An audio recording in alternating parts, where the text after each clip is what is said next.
Hi, this is Paul Bowerman, Bowerman 939 of the Brigham Tea Company. I'm doing a video on picking the use and using all the different types of things you can do with the mesquite bean. Let me make sure this bean is in focus here.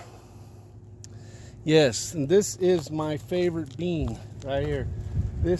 Hang on, there's a car coming. This is the bean I like the very most. Let's see if it is got little red polka dots on it, and it's called the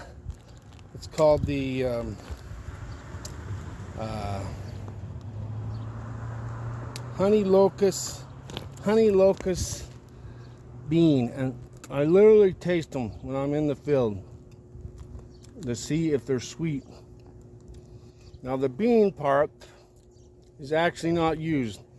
It's actually the white husk of the bean that we're going to be using for whatever we do. Now they highly advise, because they're like a flour, when you can grind them up like flour, they have a weevil that comes out. If you leave it, try to store it, and store it in a hot area, it has a weevil that comes out in the flour. Now we're going to make flour, we're going to make tea, we're going to make what they call poor man's honey, all on this video. So this is the first step, is going out and picking, and you got to pick to make a decent amount of everything. You got to pick about a 5-gallon bucket of them. And whenever you're picking, you need to taste what you're picking, because if these mesquite trees have a what we call mistletoe in it, which is some kind of like a that attacks the tree, it attaches itself, and I think it is a form of mistletoe, but it makes the bean taste nasty. Hi, this is Paul Bowerman again. I'm in a terrible location here as far as filming goes, but as far as picking mesquite, this is a great place. But I want to show you something about a mesquite. See these?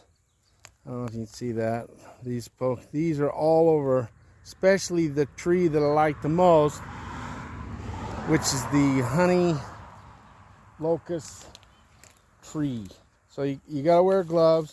It's a little safety issue there when you're picking these. Anyhow, there's a lot more. Okay, so now, as you can see, this tree is loaded with mesquite beans. Let me show you a little something about a mesquite tree. Look at these thorns on here. Man, them thorns are nasty, and they'll get you, and that's why I wear either a welding glove and gloves. But we're going to pick about a 5-gallon bucket of this, and you don't want to get them, like I said, you don't want to get them when they're on the ground, because they get a weevil just like flour. And we're going to grind some into flour, and we're going to make some coffee out of some of it. Of course, it's non-caffeinated coffee, and some brown tea makes a great tea. But it's actually the pod. The pod is the part that you're going to be using. And I don't know if you can see the red on there, but this is the same honey locust. Sorry about the cars. This mesquite tree happens to be right by the road. Anyhow, so we'll get picking, we'll get back to you, and then we will take it to the house and start processing these beans. By the way, I've got a website now that's called thebrighamteacompany.com. You can tie into it through Facebook. Anyhow, check it out. Check my videos out. I'm not trying to get rich, just wanting to support what I'm doing. Thanks. Don't know if I mentioned this earlier, but this is the middle of July, and that's what it takes for the mesquite beans to be dry enough to use. And they're because we tried to pick them early July, and just hadn't been hot enough. Sorry about the cars. Hadn't been hot enough, and the beans were still green, and you couldn't make flour out of them. So anyhow, we're gonna make some flour out of this, use it in some bakery. Anyhow, it ought to be a pretty good video. Okay, so one more thing I probably ought to tell you about picking. So see this one here? See how it doesn't come off the branch very easily? That's a green. You don't want that. You want it to fall off. See, none of these right here are falling off, but look at these right here. These are just coming right off, almost falling off on the ground. You kind of got to catch them, but don't pick them up off the ground. Let's see if I'm, sorry about the cars. Sometimes you'll see little holes in them, and that's that weevil I'm talking about. And yeah, anyhow, so look at my arm here. See the thorns? Let's see if I don't know if you can see that or not. Yeah, that's from them thorns, man. I've got a longer glove, but it's not that long. You probably ought to wear long sleeve shirts when you do this. Anyhow, we'll go to the next part. Okay, so this is what I'm talking about when I say the mesquite tree can have mistletoe in it. And that is what we call mistletoe. Now, whether or not it's a true mistletoe, which I believe it is because it gets little white berries around Christmas on it. But I think that it's not part of the mesquite tree. It's actually a separate growth, kind of like a tumor or something that's unhealthy for the tree. And the beans on a mesquite tree, that has a lot of mistletoe in it, are not very sweet. I'll try to pull that in and let you see it. Anyhow, I try to avoid, get my fat finger out of the way. Anyhow, did a bunch of filming and my big old fat finger was in there. Anyhow, I'm just a big man. It's hard for me to do dainty little stuff. Anyhow, that's the mistletoe. You put it over the doorway at your house, you still won't get any kisses. So anyhow. Hi, this is Paul Bowerman again. I want to give a plug in to Extreme Stitch. They made these shirts for me. Anyhow, they are a really good company, local company here in the Logandale. We call it Mwapa, and they do a really good job. They can make anything you can think of. They can do t-shirts, hats. Anyhow, they're a good group of people. They have a little store here right on Main Street.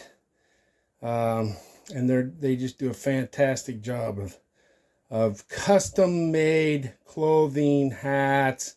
They do aprons, banners, you name it, they can make it. And they stitch, it's all done right there.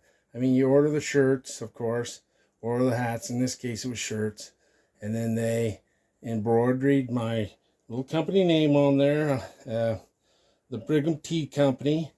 I have a website now called thebrighamteacompany.com.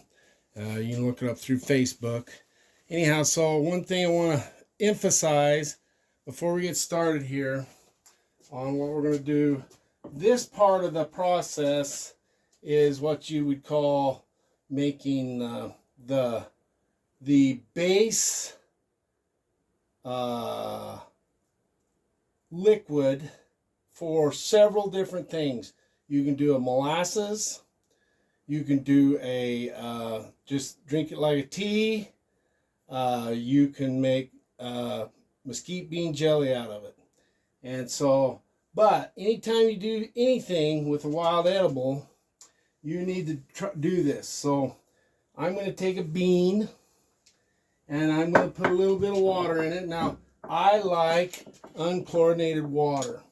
And I don't know that they add a lot of chlorine out here, but I like unchlorinated water. And the best way to get unchlorinated water is simply put it in a glass jug, set it out in the sun for a day or so with the lid undone, just a little, just enough so that the gases from the chlorine, if they've added any, will vaporize off, and in a day or so there's no chlorine left in it.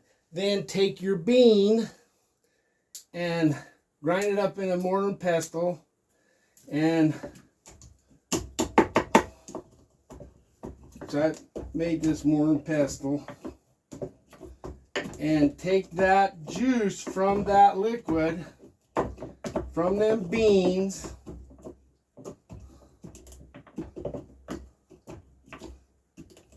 hope I'm not standing in this big old body in the way, and then take that juice from there and rub it right here on your wrist. Now, I was teaching a class this summer up to Kolob with a group of young men. Actually, there were 12-year-olds. And I said, okay, so whenever you do this, check wild edibles. Well, we took one plant that I thought was edible, and we rubbed it on a young man right here. And within 3 or 4 minutes, he had welts right there. And I said, don't ever eat that. Don't ever eat that. That plant, it's a little shrub. I said, don't ever eat that. Don't play with it. Don't get around it. You're highly allergic to it if you turn into hives that quick. So I've already tried it many, many times with mesquite beans. Now, what you do, I'm going to check, make sure I'm still in frame here, make sure the phone hasn't stopped and done all the things that the camera will do, sorry. Anyhow, you break it into about 1 inch lengths, and just start breaking it up as quick as you can break it up into 1 inch. And like I said, it's got to be crisp enough. You hear that snap? That's what it's got to do. If it's slightly green, you don't want it. Like that was a little bit green. You don't want it in there. You want this snap. And just start breaking it up. And once I get that done, I'm going to pause the camera here. Once I get it to that stage, you want to fill this pot up, this particular pot up, about 1/3 with beans. And then the rest water. We'll stop there and I'll finish that up. And you don't need to watch me do that whole thing. Anyhow. Okay, so we've gotten the beans broke up into 1-inch strips, which I'll show you. And I went and changed my shirt because them shirts from Extreme Stitch are my favorite shirts now. That's about the size they should look. But I did want to show you couple of things that if you're particularly picky about what's in your, you don't want no bugs or anything. I don't know if you can see this. And I'll get back here, let me see if it focuses in on it. Let's see, there's a little tiny hole. Let's see here. Let's see if I can get up closer. Little tiny hole right there. Oh, there it is. If it come in, that is the weevil that I'm talking about. That's where the egg of the weevil has been laid. Now, we're going to boil this for 45 minutes. I don't think there's going to be any living thing in there. But if you're kind of picky about it, just take this. See, there's 2 in this one. Let's see if I can show you the other one. See the other. Let's see here. Yeah, there it is. Another little hole. I want to see if it'll focus in. There it is. See it? just take and break that off, throw it away, go to the, just before the other hole, break it off, throw that part away, and put it in. Now this one I wanted to show you. It's like it's not got a, it's like a bird or something ate on it for a bit. See that brown? Let's see if you can see that brown. I don't worry too much about that stuff, especially where you're cooking it for 45 minutes. Maybe like that. That looks like there's something wrong with that bean. I'm just gonna throw that whole thing away. And this one too. This one looks like it might have got rotten or something happened. Let's see here. There we go. Kind of nasty. Yeah, I might break it off right there.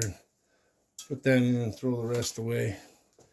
But anyhow, so I've got about, it's about 1/3 of bean in here. I'm going to fill it up so that it's like 2/3 water.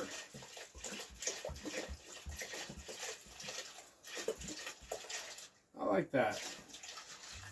Okay, and now I'm going to start cooking this at, I like this little cooker here. Yeah, we're going to start it and we're going to cook it for 45 minutes. Now, of course, I am not going to let you, not going to have you sit here and watch this for 45 minutes. So in 45 minutes, when this is all done, I will bring you back and I'll show you what it looks like. And then from there, I simply put it in a jar with a wide mouth jar, a big one, with a lid on it, and tighten the lid down while it's hot, and it will kind of self-seal, and then I put it in the fridge. And then I can use that whenever I need to, which I will, by the time this video's done, I'll show you all the steps. I'll even take and make some, I'll cook it down to where it's like a molasses or a candy or something. So anyhow, stay tuned. Man, I wish you could, I wish they had smell-o-vision, because this room literally smells like candy.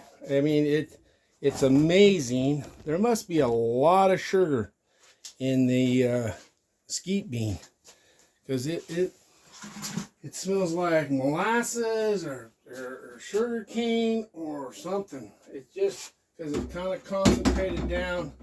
It's really, really thickened up. It's been 45 minutes. Anyhow, I'm going to start spooning this out of here into my jar. Whew, it's hot. And I'm running it through a screen. Let's see, I think I'm going to scoot this clear over to the side. Put that right there in the corner. Almost. Ooh, it smells good. Man, it smells yummy. I'm running it through a screen, and as you can see, the beans have absorbed a lot of the. I probably should run this through a cloth too, and squeeze these beans, squeeze the juice out of them. I may have let this go a little too long.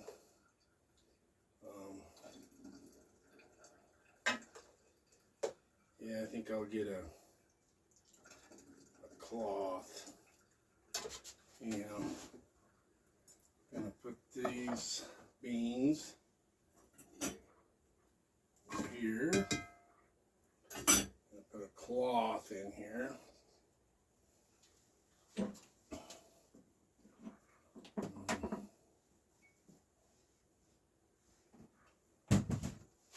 And then I can simply maybe even press the beans once I have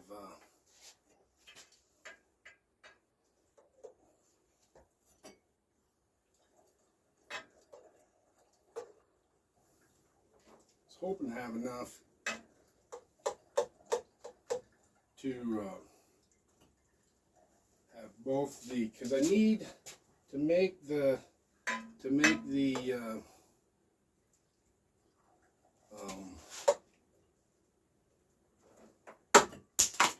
goodness, to make the jelly, I've got to have 7 cups of juice, and to, ooh, that's hot.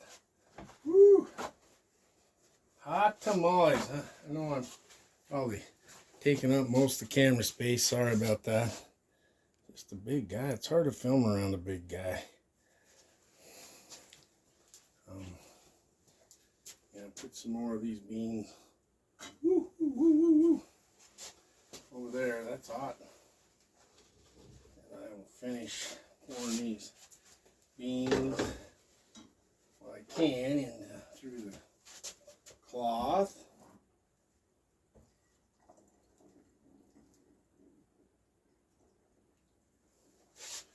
Okay. Oh, it's gonna be tight. It's gonna be tight.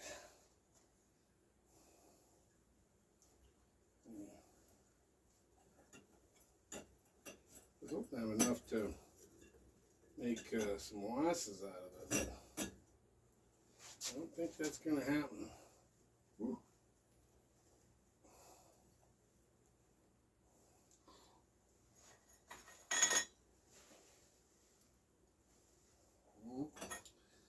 I have to put these all back, and I'll get back with you. I'd like to have that completely full of juice, and I'll be back with the rest of the story. Okay, so what I ended up doing was adding some more liquid to the pot and boiling it for 10 or 15 minutes, and actually crushing up the beans. And I've got just, I think it's going to work out just right. So we'll go from there.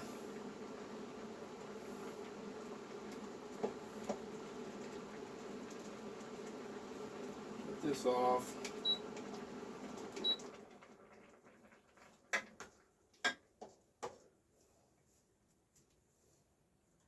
This stuff, when it dries, is sticky. I mean, it's sticky. There's a lot of sugar in this mix, in these beans. And it's yummy. I'm kidding you. I am shocked at how close to sugar cane or sorghum. Probably not like maple, but it's definitely as much sugar in it as there is in. And I don't want to block the camera here. Sorry, folks. I'm gonna have to get my instant hot pads. Pour it into this. Sorry, I'm violating all the camera rules because this is hot, not hot. I can just pour these right in here. We're gonna let that dribble for a bit. Now, that's gonna have to do. So we're going to kind of maybe squeeze this a little bit. It's pretty hot.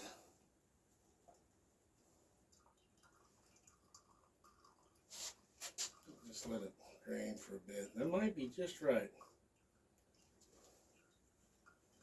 Twist that up. Oh yeah, perfect. It's hot. Sticky.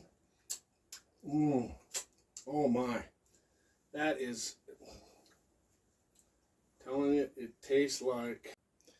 Okay, so this is what we're going to do now.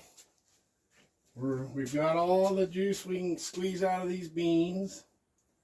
We're going to take a lid, just a regular lid. We're going to put it on here. And we're going to put this down here tight. On here tight. Oh, come on now. Don't give me any trouble.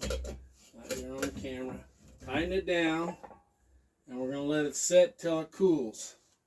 And then we'll put that in the fridge. And then I'll do the rest of the video for you. So this is another segment of the mesquite bean, what you can do with mesquite beans. As you can see here, what I have is an old turkey roaster that I have and a wok. And I found that a wok works the very best. Also, what I want to show you is, again, we broke these mesquite beans into about 1-inch little sections. And again, in my opinion, you can see this one has one of the little holes in it.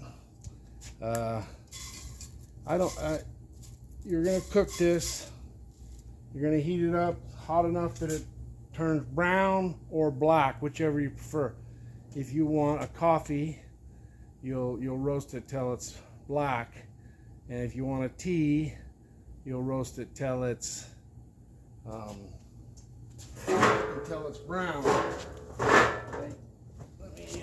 So what I've got here is the wok. I got my little wok, and you want it good and dry, the wok. And you put these in there, and you're going to start roasting them. And you've got to stay on top of it. You can't just now. So I'm going to start turning. Immediately they start turning brown, and so I'm going to kind of try to separate in two little groups here. Now I just keep stirring them. Keep stirring them, and you can smell them oils coming off, and it's actually a wonderful smell. It's sweet, almost like molasses. Oh, here we go. This plane. We live near the airport, and now the military has decided to start using our airport, our little airport out here, to practice some of their maneuvers. They're taking jumpers out. But anyhow, so you stay on top of this. You can't leave it. You've got to keep moving it around. Just keep moving it around. Keep moving it around. And when you get to a color, okay, so I want my tea to be brownish. And really, even if you roast it till it's dark, it's not really a coffee. It looks like coffee. It smells wonderful, but it's actually a tea. There's no caffeine in it, of course. Ooh, man. Oh, dang, that smells good. It smells like it smells kind of like a little bit like maple syrup when you go in for breakfast. Now, see these? See how brown some of these are? I'm going to pull these off, some of these. Because this is what I would do if I only wanted tea. I would pull some of these off. Now, see the smoke? That's why you want to do it outside. You can do it in a Dutch oven or on a frying pan. It needs to be outside because it really generates some smoke, and that smoke smells pretty strong. And then in another section of this video, I'll show you how to grind it up. And basically, it's just a coffee grinder. Now, so to get the darker tea or coffee, a lot of people call mesquite bean coffee, you just keep roasting this. But you gotta keep moving it around, turning it. And then it really starts to smoke because you're burning all the tannins out of it. It's actually quite a mild tea. I think if you were a coffee drinker, you could either go 25% of this once it's ground, or you could go 50-50, depending on how much caffeine you feel like you gotta have.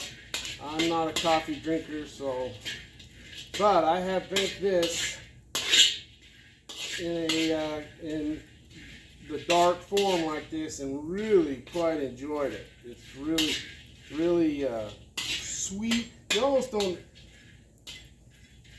I always like to put a little sugar or honey or something like that in my.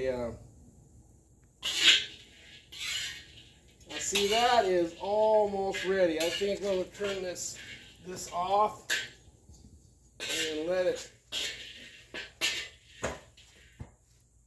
Whew. See how smoky it gets? That's why you got to do it outside. And I like the wok the best. I've tried the frying pan, I've tried the Dutch oven. I ended up liking the wok the best because of you can kind of pull it up on the sides. The hottest part is right in the middle, and I'm sure if you had a big enough frying pan, you could do the same thing. But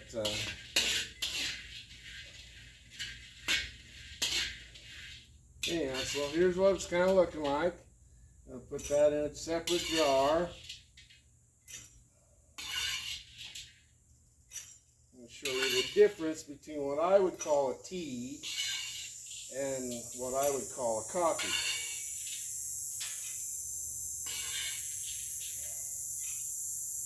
And I'll have to get the grinder out. I won't do it in this section of the video, but will down the road a little bit. It's all part of the mesquite bean, processed mesquite beans. So this is what I would call a tea. This is what I'd call a coffee.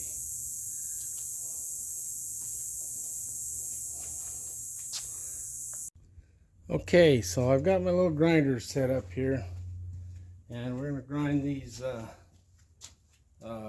beans that we have roasted. This is called this is what it sold for on eBay, is a Mexican corn grinder. And as you'll see, it kind of gets it down to a smaller level, smaller. So this is what I'd be calling the tea.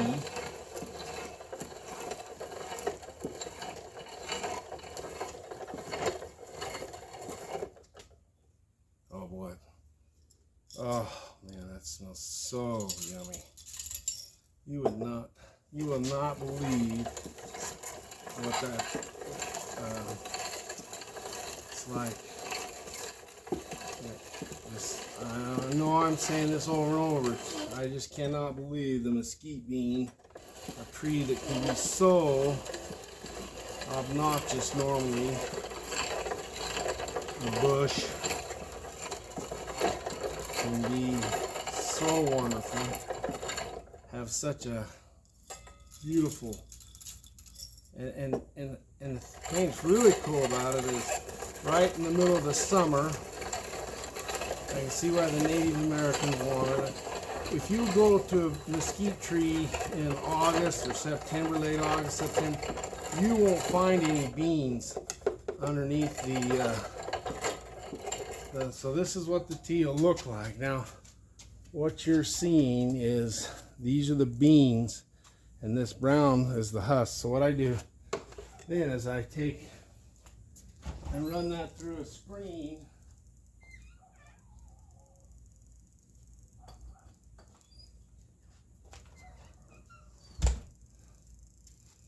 Back through so that the bean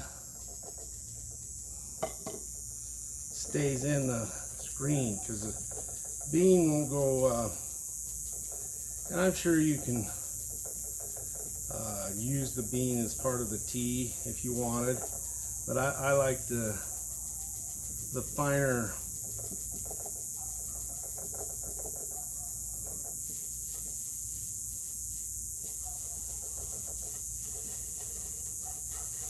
So really what you're eating and what smells good and tastes good is the husk.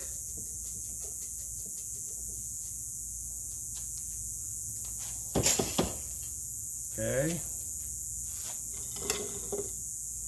We'll run that back through.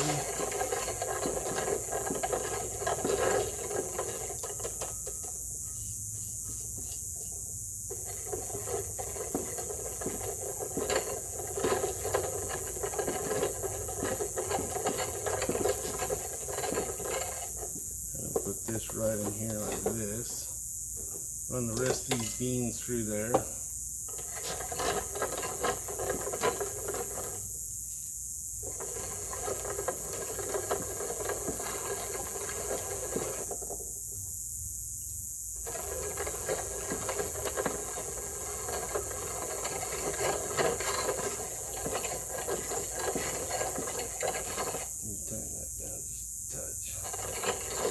The tighter you tighten this, the finer the grain is that goes through there. So now this is what we end up with. This is what I consider the tea. I'll get my little funnel.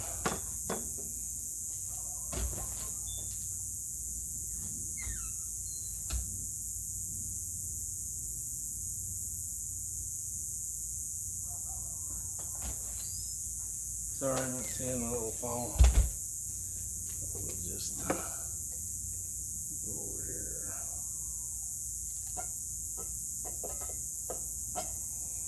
And so, this is what the tea ends up looking like. Oh man, that smells so good. It smells so good. It's so wonderful. It's such a wonderful smell. Okay, now we're going to do what I'd call a coffee. On these coffee, and they're darker, so you remember from my last section of the video.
So this is what how dark the coffee ends up being. And to me, it's still sweet, not as sweet as the tea, but it kind of looks like coffee, kind of smells like coffee.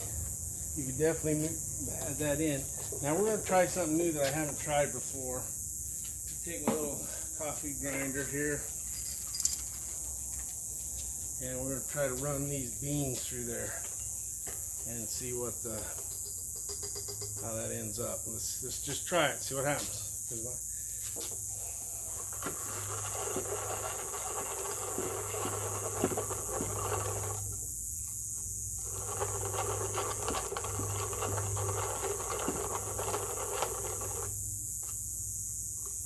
So you don't have to waste the bean. Why? It's already been roasted.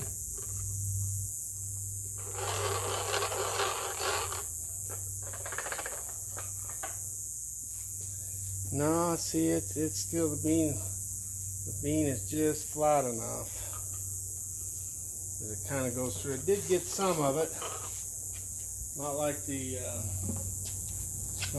others. So it'd be a way to save some of the beans. But I mean, if you don't care about having the bean in there, the size of it, just boil it up like you would coffee or tea. Anyhow, so this is one section of mesquite beans. It's phenomenal. Mesquite beans are just a real blessing to an area. So from these beans right here, you can see, I want to show you all the products I have ended up making from a 5-gallon bucket of mesquite beans. And it really didn't take much to get the beans. Maybe 2-3 trees. So I ended up making coffee, which, ooh, smells so yummy. A coffee. It's more like a dark tea. I ended up making tea, which smells like, oh, molasses. Good stuff. I ended up making flour. And it looks a lot and smells a lot like the tea, but you can use that in bread. I ended up making mesquite bean jelly, which they call it poor man's honey. And you can see that it looks like honey. And that is the process of taking this concentrate here of the beans cooked down, and then it's a normal, however you make jelly.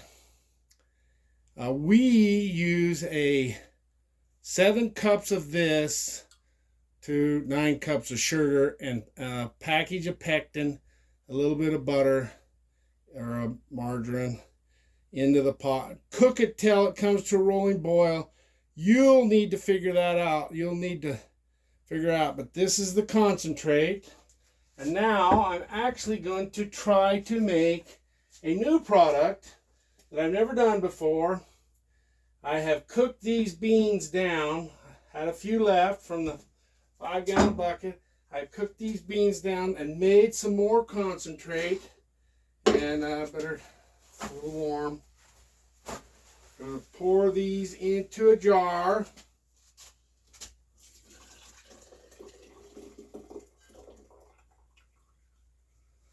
Okay. I'm going to discard what's left of the beans. So I've got this concentrate here. And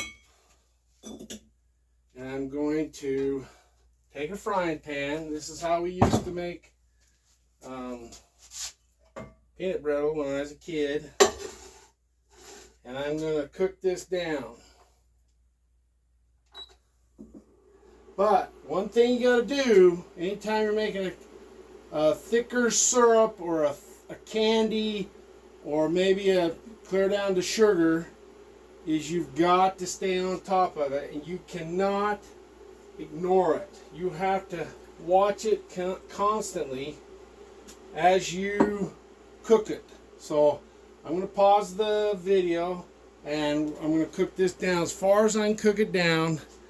And then I'll restart the video and we'll go from there. So there you go, not bad for a couple hours. Okay, so this is, I brought the camera up here a little close and I'm going to show you what I'm doing here. Now remember, I've never done this before with the concentrate of the mesquite bean syrup. I'm going to try to concentrate it down to a thicker, maybe a candy, maybe a molasses, a thick molasses. But as you can see, it's boiling pretty hard. You got to stay on top of it. You can't let it stick to the bottom. It might be a little tricky, so we're just experimenting. We're just going to see what happens here. Okay, so I'm a little nervous about this.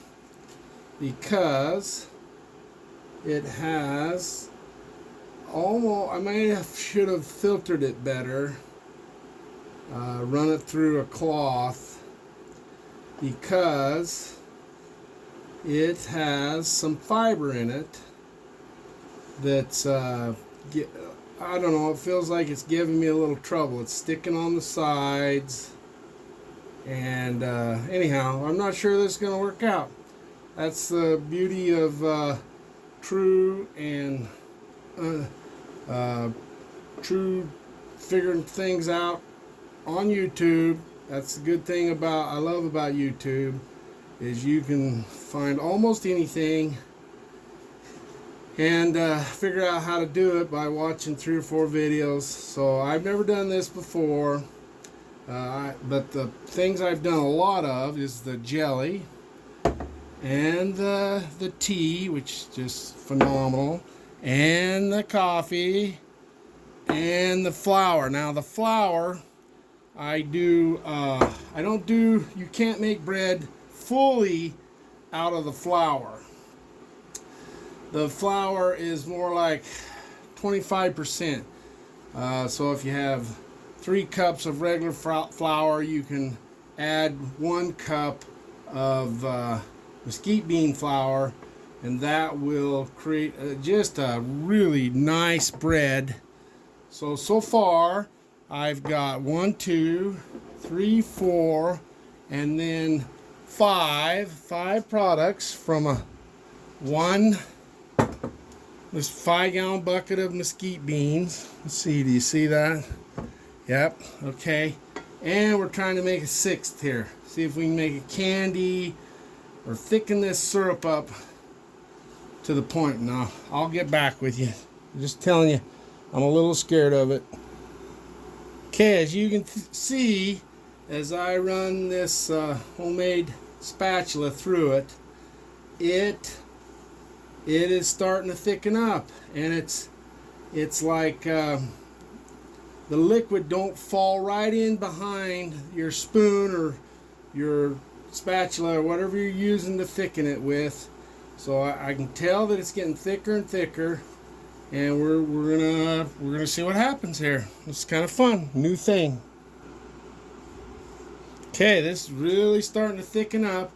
I've brought the temperature down so it's just above boiling. It's 230. Started out at 350.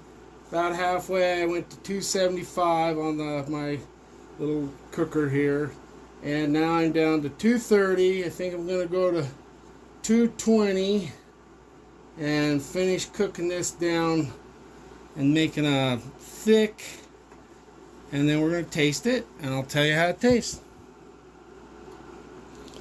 Okay, so I think if I pulled this off right now, you could probably call it like a syrup, because it's really thickened up in the last few minutes, last few seconds actually, and I'm a little nervous that it feels like it's going to scorch real easy.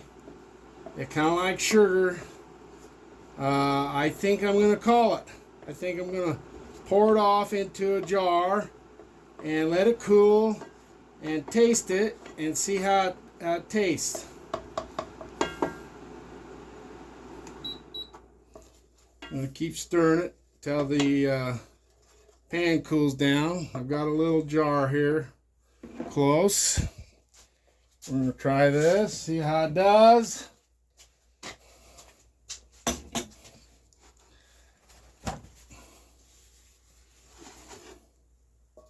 Oh yeah, see how thick it is? Let me make sure that's in camera. Alright. See how thick this is? Oh, that looks awesome. I think if a person wanted to set this up on a grander scale, they could make syrups, they could make sugars, they could make, oh yeah, that's sticky and yummy. Looks yummy, smells yummy, smells really yummy. Alright, there wasn't a lot left. Okay, here we go. We're going to taste it.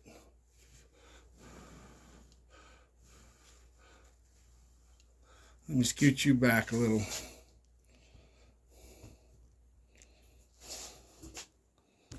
There we go. Now, I'm going to show my face so you can see if you think I'm lying or not.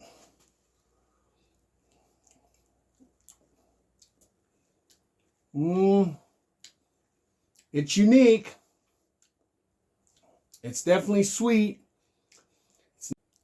Okay, so this is the final video on mesquite bean jelly, or mesquite beans, what you can do with them.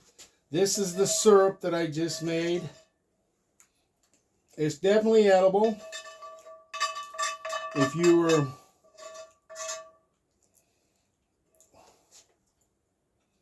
probably needs a little sugar, sweeten it up just a touch. It's odd. It has a little bit of tartness. It's really odd. There's like up front, really sweet, and then just a touch of bitter, and then right at the end, it has this tartness. So it must be a lot of vitamin C in it. Anyhow, so all the products again are flour, a dark tea or coffee. This is what I'm going to be making all my Christmas gifts with. I make mesquite bean jelly. A lot of sugar in that. The syrup, as you can see how thick it ended up being, it's pretty thick. The brown mesquite bean tea, and the jelly itself, which is incredible. It's delicious. Thanks for watching. This is Paul Bowerman of the Bowerman 939 Brigham Tea Company, the Brigham Tea Company. I enjoy making these videos. Thank you for watching.